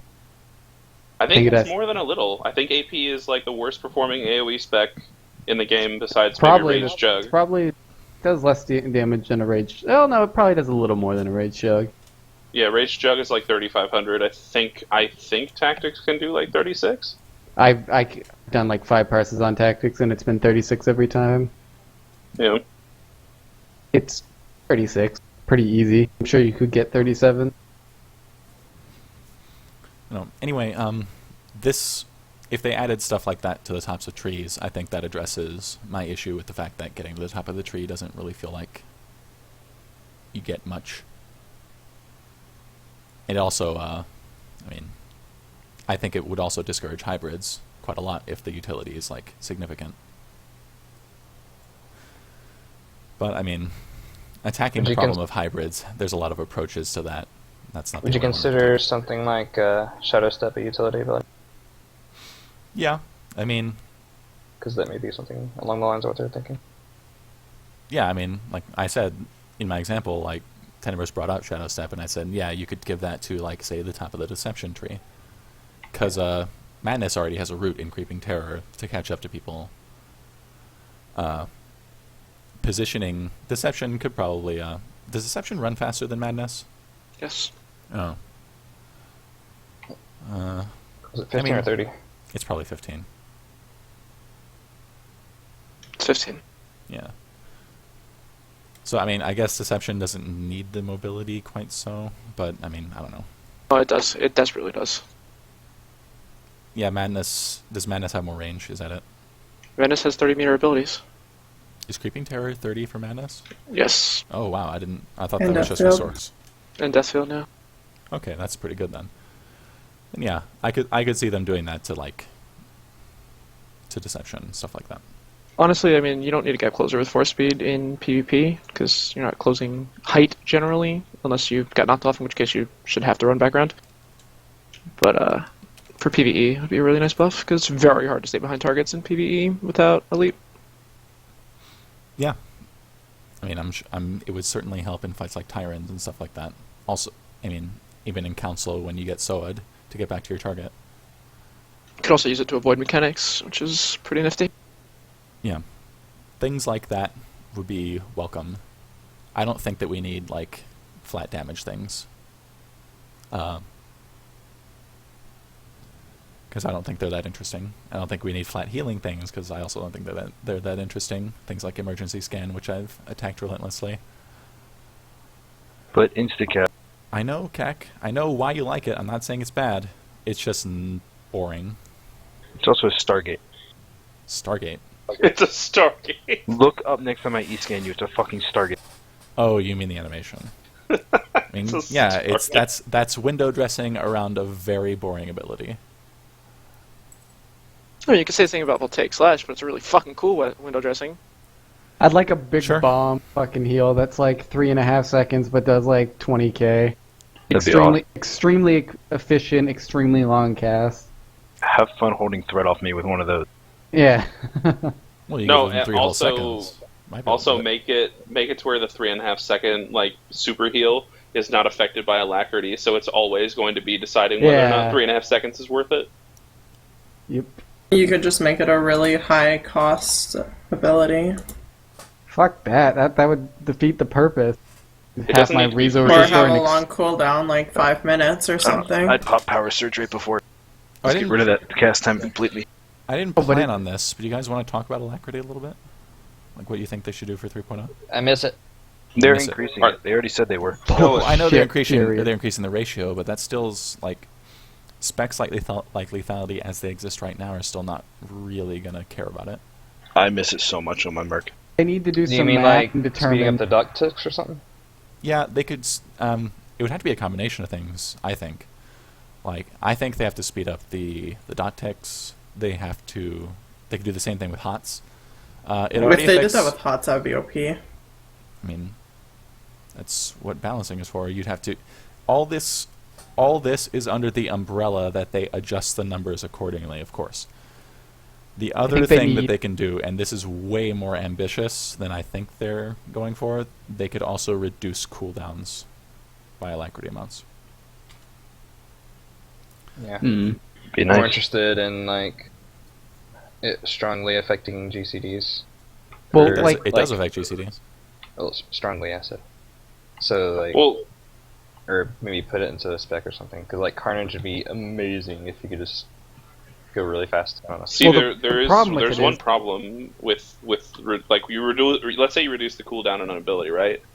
The issue is it goes against how they're clearly mapping out classes for their rotations. If you've noticed, every change they've made lately has either made the spec more reliable or made it easier to repeat from a rotational standpoint. And if you make alacrity change cooldowns of abilities, that means you're changing your rotation based on how much alacrity is in your gear, which is antithetical to DPS and how they make the trees lately. No, I mean, if you, let's say, you do my suggestions to lethality sniper right now. I mean, it's not. Maybe I'm tainted by using the most rote and rotational ability spec in the game. It doesn't change at all. If your cooldowns are affected by alacrity and your GCDs are and your channels are, it's just basically going to be the same thing but faster.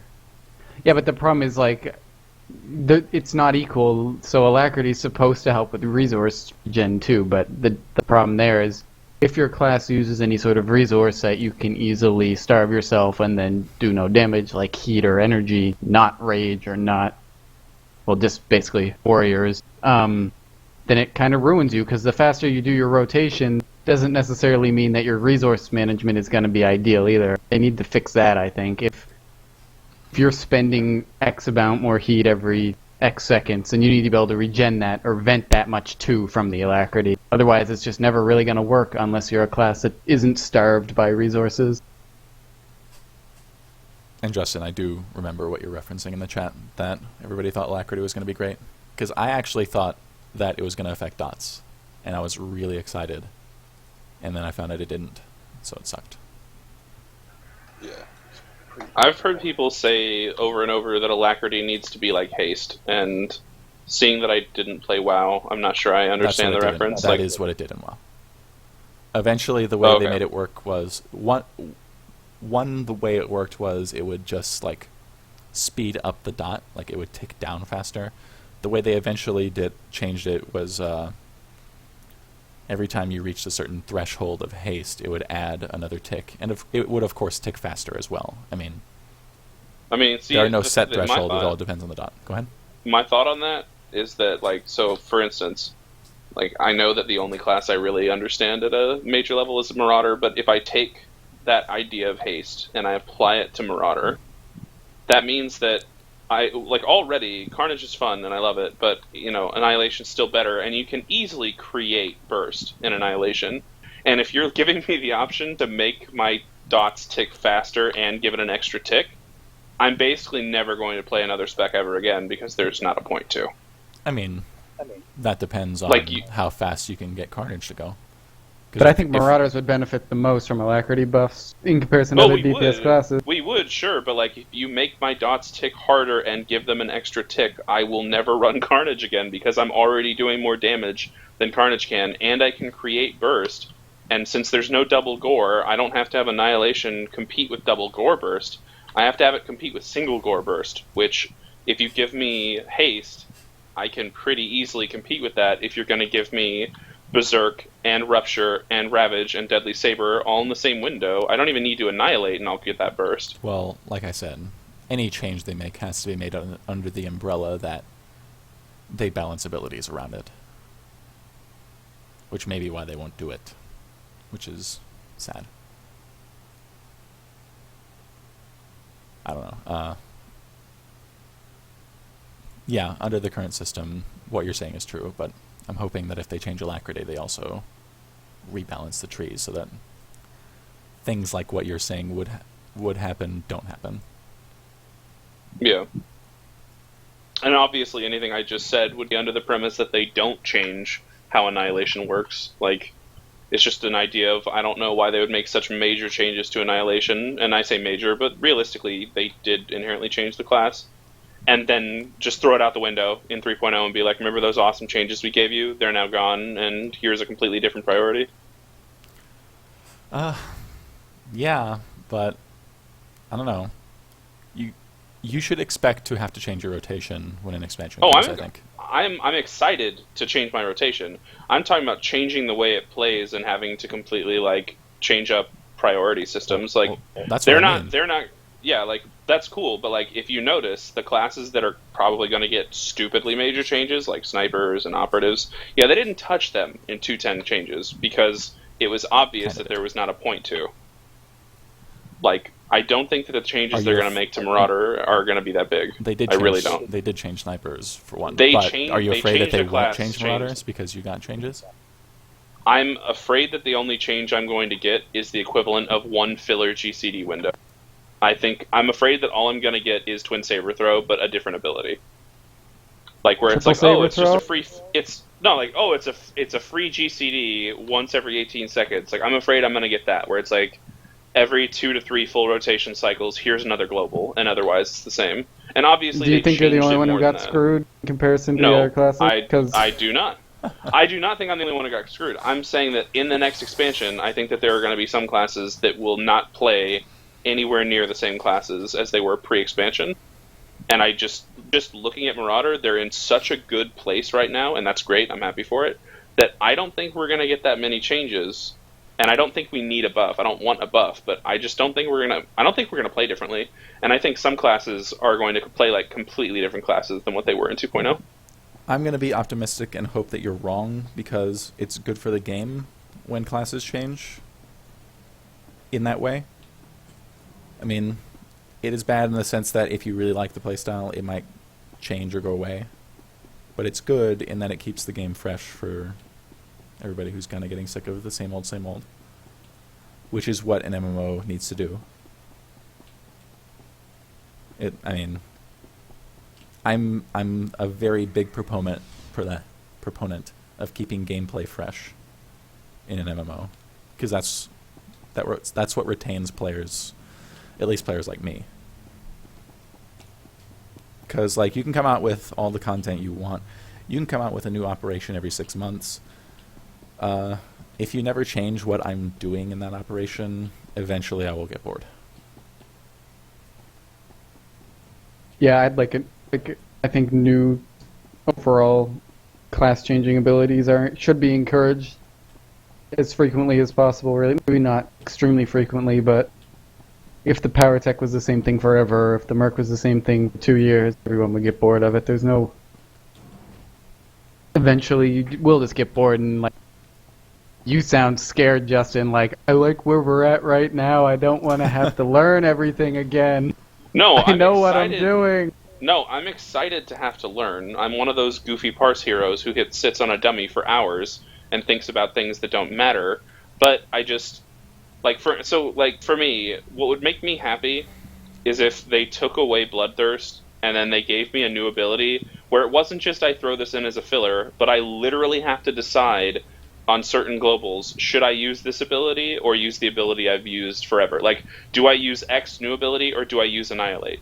I would love to have to make that choice and not have Bloodthirst, because it just feels like I think that this game and the people in it, they overvalue Bloodthirst, and I'm annoyed with it. Like, everyone's like, oh, you're a Marauder, we need the Bloodthirst. I hate Bloodthirst.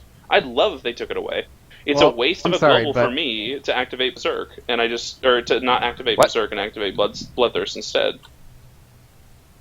Like, I don't like Bloodthirst.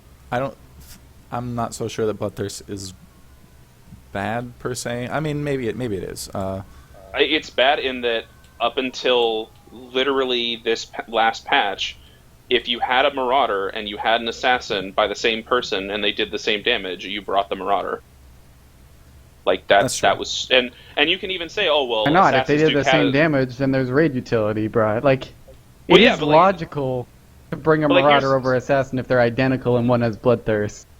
It's just that raid utility. It's not just Bloodthirst though. Like, it's also I will do 300,000 heals and I will do Bloodthirst. And it's like, I think it's dumb because I think like there have been a lot of discussions in this guild about like which classes are better, which ones aren't, and it's like, it's dumb to me that until like this patch, it was like you bring a melee Marauder, that's the melee you bring, as opposed to, hey, we have a really good Assassin, he should probably be used more often. And it's like, it took us until this patch to really have it be a thing, And I just don't like that idea of the meta. I've never been a fan of stacking group comps, not like, to kill something, not nerd honor code. It's just, I think it's boring when guilds just run triple sniper one Marauder. I think it's boring. The dream. Yeah, I just think that's a boring thing to do, and I think it's fun to sort of mix things up. That's true. I would caution you against getting too optimistic. That kind of thing is always going to happen. People are going to discover what they believe to be the ideal, and maybe it is the ideal comp to get past certain content, and a lot of people will go with it. They could do similar to what WoW did. I don't know if they still have it, but they gave Bloodlust to not just Shaman, but Hunters and Mages, yeah. Did Hunters get it? I don't know. I'm pretty sure they did. I don't think they gave it to Hunters. When did they do that? They gave it to Mages. I've never heard of that nonsense. I'm pretty sure they gave it to one spec of Hunter, and not all of them. I know for a fact they did give it to Mages, so it was called Time Warp or something. And you got I think it was like Beastmaster Hunter or something. You got the same kind of lockout debuff.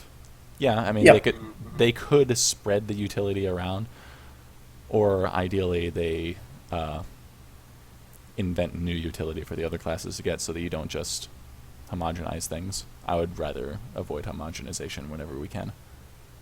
Well, what I don't get about what you said there with Bloodthirst, Justin, is like, I assume their logic originally was, you bring the pure DPS Marauder, they have the DPS/shield boost Bloodthirst. You bring the pure DPS Sniper, they have the the raid wide, normally raid wide if you stand in it, sniper shield.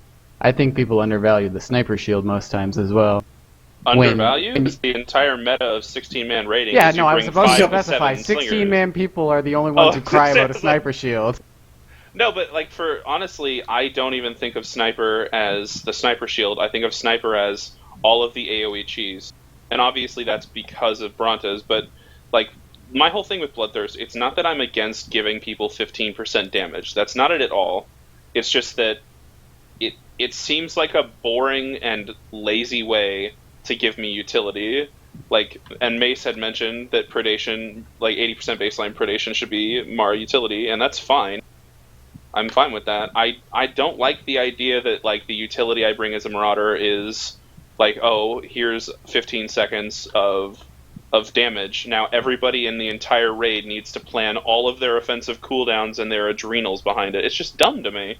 It's lazy, and it'd be a lot more fun and dynamic if the argument wasn't, does your class have Bloodthirst, as opposed to, you know, what do you like running with, who do you like raiding with? Because for us, yeah, we can run without Marauders and it's fine, and for other World Progression guilds, that's the same too. But the thing is, the guilds, there's a level of guilds where they do the hard modes, they clear it pretty easily, and then they get to Nightmare, and they maybe do 2 out of 5 pre-nerf, and then post-nerf is when their real progression is. And for them, they are stacking the shit out of classes. Like, they're like, oh, well, we're going to get Bloodthirst, we're going to have Sniper Shield, we're going to have X and Y. And it's because they need to set up the composition to cheese or, like, completely make irrelevant as many mechanics as possible. And, like, that's just boring to just be like, alright, well, we're not really good to kill this, so we're just going to stack classes. And even progression guilds do that to some degree, and I just think it'd be more fun if we didn't do that, or if we didn't have the crutch. Because Bloodthirst is a crutch. That's what it is. But if you can, do you consider the same thing? You're like stacking hybrid tanks and stacking. Would Yes, you consider I do. that the same? I do. I would like hybrid tank to not be a thing. I think it would be more fun if almost all of the damage in the current Nightmare tier was not AoE, so that Tenebris doesn't have to be like, oh, okay, let me put on my hybrid shit again. Or Rom would be bored out of his mind doing hybrid PT. It's boring. No tank likes it. And you already have a game where tanks in this game that are good hate tanking, and some of them would rather quit the game than tank. And, Okay, Justin? and nobody likes hybrid, and to me it's just get rid of it. Like, You're make wrong it there. to I where like the damage hybrid. is different. Well, but you're like You're a freak of 1 nature. in 0 people Yeah, you're- that likes it. See, I it can't gives you say that. variety to tanking, in my opinion, because everything So- else is just stand in a corner and like Hybrid tanking How is it is variety? literally tanking It's- with half your talents. There's no variety. There's but nothing at least interesting. it's a change in your rotation. It's the exact But same it's- rotation, except instead of hitting Wither, you hit Shock Mhm. or Thrash. That's just a slight change. It's the so- exact same. It is not a different rotation. You use Wither off cooldown in full tank, and it just never comes off cooldown in hybrid. Yeah, That's it. it's an But- ever but so in- slight change that makes but- it slightly but more hybrid- interesting. Than But here's Come on. the part that's not interesting about hybrid, and I don't think any tank would disagree with me.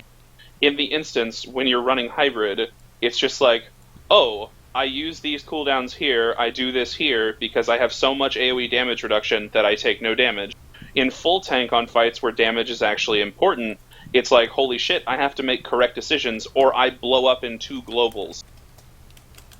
And that, to me, is the part where I don't like hybrid. It's like, and yeah, we ran hybrid on a ton of fights because that was what was ideal to do. But, like, imagine if you had no hybrid Sin, and imagine if you had no hybrid PT on pre-nerf Tyrants. Tyrants would be more of a bitch as an actual straight-up damage than just a mechanical check. And, like, that's not a thing because you run hybrid on it. And everybody stacks as many, like, defensive utility as possible. And that's what you do in Nightmare Raids, but I don't think any tank enjoys doing hybrid as a whole because to them it's actually boring to do. And the healers don't like it. The healers are already bored of this game. There are great healers in this game who almost quit the game, or quit healing because there's nothing to heal. And you're just going to give them a tank who takes no damage at all and just hits buttons as they come off cooldown, and you're fine. Well, it's not fine. I mean, there was a serious imbalance as far as AoE damage goes in this last tier. I'm just glad it wasn't in every fight. Then we only had to deal with it for the first 2. But no, I mean, you are right. That is That is something they need to break. That kind of utility is not really all that welcome. And it's really just, it's not even an interesting choice. Like, if you didn't spec hybrid, you were going to take more damage and you were going to be worse. It's not like you had an advantage to being full tank, outside of some like very specific things, like a full tank PT would have charge for swapping on Bestia. The only fight I can think of where it was a meaningful choice is Council. Getting Wither was amazing. Yeah, Wither was so worth it though. Well, it was more like as far as damage taken, because you can get Wither from lots of sources, like having a DPS PT give up 2% crit. Yeah, but 4-man Wither without the DPS PT hitting his brains out is pretty good. It's one Flame Sweep. I mean, Flame Poor Sweep's- Agonizing Sabers. Flame Sweep it's 25 heat. It's pretty significant.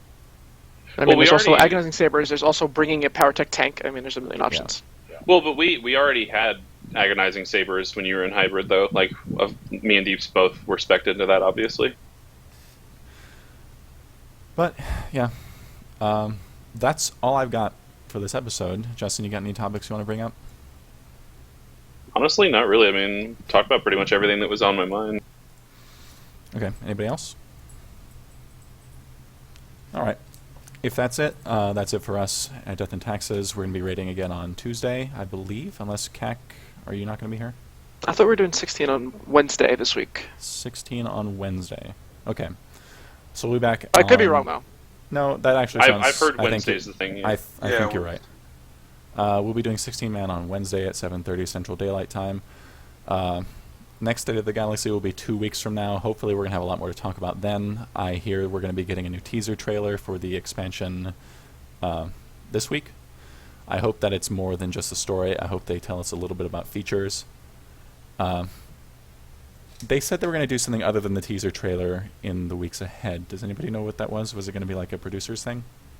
I feel like we're either going to get a 2-minute producer video, or we're going to get a large dev post that's the equivalent of a here's the roadmap, where they give us a rundown of the content. I think that's what we're going to get in about I'd say 3 weeks from now we get that, and in the next 5 days we get a 30-second teaser that either says the name of the expansion or shows you the name of the world, or maybe just shows you one thing. I don't know. Yeah, I mean, that's probably more likely. What we also might get is a feature splash page like Starfighter and Strongholds had. You know what I'm talking about? Where like it tells you your benefits when you get when you're a subscriber. It has an overview of the features and stuff like that. I think Are they that going to we might get fix like something the? like Are they going to fix the? Remember the tips part of the Star Wars site where they gave you an idea of how you get your gear and where you get it from? Have they updated that yet, or does it still imply that Arcanian's like top gear in the game? that? I have no idea. I do not go to the tips section of the SWTOR website. Oh yeah, I think it's the Elder Game Guide. It's amazing. Oh yeah, I actually, to be honest, I actually did look at that pretty recently just to see what it said, and yeah, it is pretty out of date. Yeah, it says that I think it might have Underworld is. Underworld. Yeah. Yeah, Underworld is as far as it goes. But I mean, like I said before, that's it for us. Other than that announcement, I've got nothing else to add. So thank you all for watching. We'll see you all Wednesday.